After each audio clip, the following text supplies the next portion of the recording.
মাছে ভাতে বাঙালি কথাটির প্রকৃত অর্থই সঠিক। আর বাঙালির সাথে মাছের সম্পর্ক বহুকালের।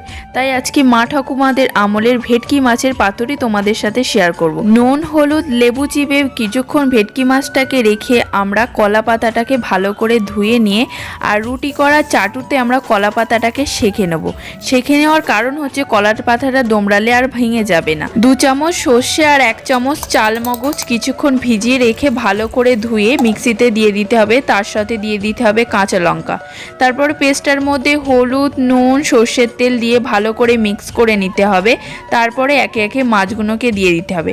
মাছগুলোর সাথে পেস্টটাকে ভালো করে মিক্স করে একটা কলা পাতা নিয়ে তার উপর 1 টুকরো ভেটকি মাছ দিয়ে দিতে হবে। তারপর একটু সামান্য গ্রেভি আর কাঁচা লঙ্কা দিয়ে কলা পাতাটাকে ভালো করে মুড়িয়ে তারপরে সুতো দিয়ে বেঁধে দিতে হবে। তারপর কড়াইতে সামান্য সর্ষের তেল দিয়ে একে একে পাতুরিগুলো দিয়ে ভেজে নিলেই রেডি হয়ে